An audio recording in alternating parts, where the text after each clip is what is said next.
दोस्तों नमस्कार। VK knowledge electrical में आप सभी का स्वागत है। दोस्तों आज दिनांक 10 फरवरी 2021 को जो आईटीआई का एग्ज़ाम हुआ है, हम उसी का रिव्यू आपके सामने रखेंगे। यानी कहाँ से क्वेश्चन आ रहे हैं, मोस्टली कौन से क्वेश्चन है जो बार बार रिपीट हो रहे हैं, उन्हीं सब पर हम बात करने वाले हैं। वर्कशॉप कैलकुलेशन में से कितने क्वेश्चन आ रहे हैं, कौन कौन से क्वेश्चन आ रहे हैं, वही सब आपको हम दिखाने वाले हैं इस वीडियो में। वीडियो को लास्ट तक आप ज़रूर देखना। दोस्तों वीडियो पसंद आता है तो लाइक ज़रूर किया करें, और आप हमारे चैनल पर नए हैं तो चैनल को सब्सक्राइब ज़रूर करें। इस चैनल को अपने दोस्तों के साथ आगे भी जितना हो सके शेयर ज़रूर किया करें।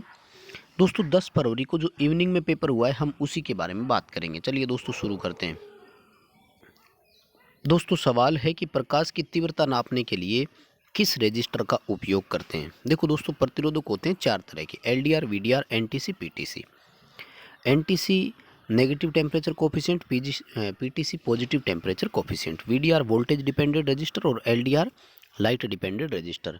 अब नाम से ही पता लग रहा होगा, प्रकाश की तीव्रता नापने के लिए फिर हम एलडीआर का यूज करेंगे। डी उत्तर आपका यहाँ पर सही रहेगा।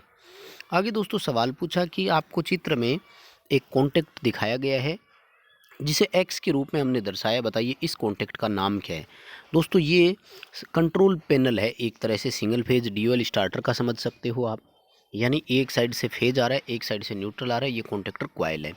तो दोस्तों ये स्टार्ट पुश बटन होता है, ये ओवरलोड रिले है, और ये स्टॉप पुश बटन है, और ये फ्यूज है। एक्चुअल में क्या होता है कि जब हम स्टार्ट पुश बटन को छोड़ देते हैं, यानी कमांड दे करके, फिर भी मोटर लगातार चलती रहती है, तो उसके बाद उसको सप्लाई कौन देता होगा? क्योंकि स्टार्ट पुश बटन जो है वो तो एनओ होता है ना, नॉर्मली ओपन होता है, और पुश बटन भी है। जैसे ही हम छोड़ देते हैं ये तो फिर से एनओ हो जाता है, तो फिर सप्लाई कौन देता होगा? तो इसके लिए क्या होता है कि एक ऑक्सिलरी कॉन्टैक्ट होता है, उसको होल्डिंग कॉन्टैक्ट भी बोलते हैं, वो इसके समांतर में लगता है स्टार्ट पुश बटन के, तो इसी का नाम है वो ऑक्सिलरी कॉन्टैक्ट। सी उत्तर रहेगा, सहायक संपर्क बोलेंगे, ऑक्सिलरी कॉन्टैक्ट बोलते हैं इसको। दोस्तों आगे सवाल पूछा कि फुल वेव रेक्टिफायर की इनपुट रिपल फ्रीक्वेंसी कितनी होती है, यानी रिपल फ्रीक्वेंसी का मान कितना होता है इनपुट के सापेक्ष। तो जो रिपल फ्रीक्वेंसी जो होती है वो इनपुट फ्रीक्वेंसी की दोगुनी होती है फुल वेव रेक्टिफायर, चाहे ब्रिज वाला हो चाहे सेंटर टेप ट्रांसफार्मर वाला हो। और आगे दोस्तों सवाल पूछा अल्टरनेटर की रेटिंग का, ये तो सभी को आता होगा, केवीए में होती है। और दोस्तों याद रखना ये क्वेश्चन बार बार रिपीट हुआ है, ठीक है ना। अब देखिए दोस्तों, एक घर्षण गुणांक, घर्षण वाले में से क्वेश्चन पूछा भाई, ठीक है ना। तो ये क्वेश्चन आ रहा है, बार बार रिपीट भी हो रहा है। 0.24 के घर्षण गुणांक के साथ 20 किलोग्राम वस्तु को ले जाने के लिए आवश्यक बल की मात्रा कितनी होगी। दोस्तों घर्षण गुणांक को म्यू से दर्शाते हैं, और इसके लिए होता है फॉर्मूला, जो होता है वो होता है फोर्स बटे वर्क डन, यानी कितना बल आपने लगाया और उसके बदले में आपने वस्तु को कितना दूर तक लेकर गए थे, उसका वजन कितना था। अब देखिए यहाँ पर अपन से पूछा गया कि ये आवश्यक फोर्स जो है वो कितना है, तो म्यू इंटू वर्क डन कर देंगे, यानी वस्तु का जो वजन है वो, तो 0.24 इंटू 20 करना है, आंसर आएगा 4.8 किलोग्राम।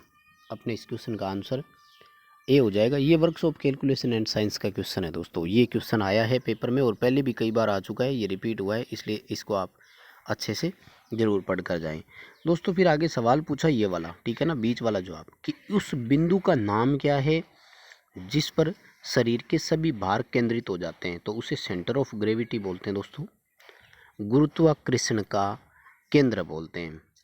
क्वेश्चन का आंसर इसका आपका बी हो जाएगा। आगे दोस्तों सवाल पूछा कि किस तरह के शीतलक, ये वाला आया था, कि किस तरह के शीतलक यानी कूलेंट एक स्नेहक के रूप में काम करता है, यानी कूलिंग का भी काम करता हो और ल्यूब्रिकेशन का भी काम करता हो। तो कूलिंग का जो पर्पज होता है वो क्या होता है, हीट दूर करना, यानी जैसे ट्रांसफार्मर में ऑयल है तो वो कूलिंग और इंसुलेशन दोनों का ही वर्क कर रहा है ना, यानी उनका काम है गर्मी को दूर करना, हीट लो जो है उसको, है ना। दोस्तों आगे कहते हैं कि सवाल पूछा ल्यूब्रिकेशन का उद्देश्य क्या है। देखिए जो ल्यूब्रिकेशन होता है ना, जैसे बेरिंग में अपन ने ग्रीस डाल रखा है, तो इसका सीधा सीधा अपना काम होता है घर्षण बल को कम करना, सॉरी सी उत्तर रहेगा, घर्षण को कम करना होगा इसमें। यहाँ पर हम सीधा सीधा घर्षण जो है उसको कम करना चाहते हैं, इसके लिए अपन इसको काम में लेते हैं। आगे दोस्तों ये फिर बीच वाला सवाल पूछा कि कौन सा बल सीधी सतह के संपर्क के बीच सामान्य प्रतिक्रिया के समानुपाती होता है, तो दोस्तों इसको घर्षण बल बोलते हैं। सी उत्तर आएगा। यानी घर्षण के कारण ही हम चल पा रहे हैं, सीधी सी बात है। तो जब भी दो सरफेस आपस में एक दूसरे के बीच संपर्क में आती है तो उनके बीच में जो है वो सीधा सीधा घर्षण बल ही होता है। ठीक है दोस्तों, आगे सवाल पूछा सिंगल फेज इंडक्शन मोटरों में से आया था कि जो यूनिवर्सल मोटर की स्पीड कंट्रोल विधि है सेंट्रीफ्यूगल स्विच वाली, उसमें कैपेसिटर क्यों लगा रहता है। तो दोस्तों मैंने कई बार बताया है आपको कि जब सेंट्रीफ्यूगल स्विच जो है वो स्पीड को कम ज़्यादा करता है, राइट, अपकेंद्रीय सिद्धांत पर काम करता है, गति कम ज़्यादा यही कंट्रोल करता है। तो जब वो सेंट्रीफ्यूगल कॉन्टैक्ट जो है स्विच है उसके कॉन्टैक्ट मेक और ब्रेक होते हैं तो वहाँ पर स्पार्किंग होती है, जिसको कम करने के लिए हम कैपेसिटर लगा देते हैं वहाँ पर। आगे दोस्तों ये मोटर दी गई और इसका नाम पूछा कि ये मोटर कौन सी है। देखो दो कैपेसिटर लगे हुए हैं, सीधी सी बात है डबल कैपेसिटर मोटर होगी ना। दूसरी भाषा में इसको capacitor start capacitor run motor भी बोलते हैं। ठीक है दोस्तों, आगे देखिए दोस्तों सवाल पूछा, ये क्वेश्चन बार बार रिपीट हो रहा है, इसको अच्छे से पढ़ लेना भाई। 36 स्लॉट है, 4 पोल है, 12 क्वाइल है और 3 फेज के लिए मोटर को रिवाइंड करना है, कला विस्थापन की गणना करना है, फेज अंतर की गणना करनी है। यानी आर और वाई के बीच में जो 120 डिग्री का अंतर रखा जा रहा है ना, यहाँ ये पूछा कि कितने स्लॉट छोड़ दे में ताकि 120 डिग्री का अंतर पूरा हो जाए। तो दोस्तों इसका डी उत्तर आएगा और 6 स्लॉट आएगा। कैसे आएगा ये मैं पहले क्वेश्चनों में बहुत बार करवा चुका हूँ। डिग्री प्रति स्लॉट ज्ञात कर लेना और फिर उत्तर आ जाएगा। डिग्री प्रति स्लॉट का फॉर्मूला 180 इंटू पोल बटे स्लॉट होता है, ये उत्तर आएगा 20 डिग्री। यानी एक स्लॉट आप छोड़ देते हो तो 20 डिग्री का अंतर रहता है, हमें कितना छोड़ना है 120 डिग्री छोड़ना है, मतलब 6 स्लॉट छोड़ने पड़ेंगे। आगे दोस्तों ये एक वाइंडिंग दी गई, बार बार इसी का रिपीट हो रहा है, पूछा कि ये वाइंडिंग कौन सी है। देखो एक सिंगल कॉइल तैयार हुई है और सभी खांचों में इसी को डाला गया है दोस्तों, इस वाइंडिंग को बोलते हैं स्केन वाइंडिंग। बी उत्तर कर देना इसका, ये बिल्कुल सही उत्तर रहेगा आपका यहाँ पर। डीसी मोटर में करंट की दिशा ज्ञात करने के लिए नियम पूछा दोस्तों, ध्यान रखना डीसी मोटर के घूमने की दिशा नहीं पूछ रहा है, डीसी मोटर के टॉर्क की दिशा नहीं पूछ रहा है, करंट की दिशा पूछ रहा है। करंट की दिशा के लिए वही लगेगा जो बैक ईएमएफ के लिए होता है या जनरेटर की ईएमएफ के लिए होता है। तो कौन सा करते हैं हम, फ्लेमिंग का राइट हैंड रूल करते हैं, यानी इसका डी उत्तर आपका सही रहेगा। आगे पूछा कि गतिज प्रेरित ईएमएफ का फॉर्मूला कौन सा है। तो सारे ही जानते होंगे BLV साइन थीटा होता है, बड़ा सिंपल सा है।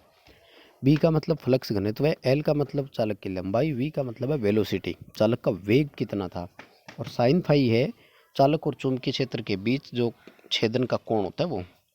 आर्मेचर वाइंडिंग का प्रतिरोध नापने के लिए किसका उपयोग करेंगे। आर्मेचर का प्रतिरोध 1 ओम या इससे भी कम होता है ना, इसलिए इसके लिए हम निम्न मान का प्रतिरोध नापने वाले उपकरण काम में लेंगे। निम्न मान का प्रतिरोध नापने के लिए केल्विन ब्रिज सबसे अधिक काम में लिया जाता है। क्वेश्चन का आंसर आपको यहाँ पर डी करना था। आगे दोस्तों आया डिन रेल वाला, बार बार पूछा गया कि कंट्रोल पैनल में इस सामग्री का नाम क्या है जिसका उपयोग करते हैं। दोस्तों इसको बोलते हैं डिन रेल। ये होती है पैनल बोर्ड में लगती है, जहाँ पर ओवरलोड कॉन्टेक्टर हम बिना स्क्रू के ही लगाते हैं, सीधे सीधे इस पर लगा दिए जाते हैं। ये बार बार रिपीट हो रहा है क्वेश्चन, इसको अच्छे से पढ़ जाना भाई। आगे दोस्तों सवाल पूछा कि जो ड्राइव होता है उसमें BOP का पूरा नाम क्या है। तो इसको बोलते हैं बेसिक ऑपरेशनल पैनल। ठीक है, आप इसका बी उत्तर सही करना, बिल्कुल सही रहेगा आपके लिए ये बेसिक ऑपरेशनल पैनल। ड्राइव में से दोस्तों क्वेश्चन आ रहा है, बार बार रिपीट हो रहा है, इसलिए आप ड्राइव वाले को अच्छे से पढ़ कर जाना। कुल मिलाकर क्वेश्चन निमी की असाइनमेंट में से ही आ रहे हैं दोस्तों। यदि आपके पास निमी की असाइनमेंट नहीं है तो डिस्क्रिप्शन में आपको टेलीग्राम का लिंक मिलेगा, वहाँ से आप टेलीग्राम पे जाना, ज्वाइन कर लेना चैनल को और वहाँ से PDF को डाउनलोड कर सकते हैं। वहाँ पर मैंने वर्कशॉप कैलकुलेशन की और इलेक्ट्रीशियन थ्योरी की टोटल 3 PDF डाली हुई है, तीनों को पढ़ना। आगे देखो लीकेज करंट से बचाव के लिए कौन सा सर्किट ब्रेकर काम में लेते हैं। तो बड़ा सिंपल है, ELC भी आएगा ना, अर्थ लीकेज सर्किट ब्रेकर ही आएगा उससे बचाव के लिए, तो सबसे ज़्यादा वही काम में आती है। और ऊर्जा का प्राकृतिक सोर्स पूछा है दोस्तों, तो सूरज होता है प्राकृतिक सोर्स, हम सभी जानते हैं सूर्य जो है वो ऊर्जा का नेचुरल सोर्स में गिना जाता है। एक क्वेश्चन रहेगा। सर्किट ब्रेकर की रप्चरिंग कैपेसिटी पूछी दोस्तों, क्वेश्चन रिपीट हो रहा है, बार बार ध्यान रखना, पहले भी आया था, MVA में होती है, मेगा वोल्ट एम्पियर बोलते हैं इसको। रप्चरिंग कैपेसिटी को हिंदी में विदारण क्षमता भी बोलते हैं, यानी वह अधिकतम शक्ति जो एक सर्किट ब्रेकर है दोषयुक्त स्थिति में सहन कर गया, रप्चरिंग कैपेसिटी कहलाती है। आगे दोस्तों ये बार बार सवाल आ रहा है कि आपको इसमें X से दिखाया गया भाग का नाम क्या है। तो दोस्तों ये इन्वर्टर का सर्किट है, AC सप्लाई है, ये रेक्टिफायर है, ये DC की बस बार है, ये इन्वर्टर है जो AC को DC DC को AC कन्वर्ट करने के लिए है, और ये AC का मोटर। तो X से जिसे दर्शाया गया वो DC की बस है, इसका B उत्तर कर देना आप।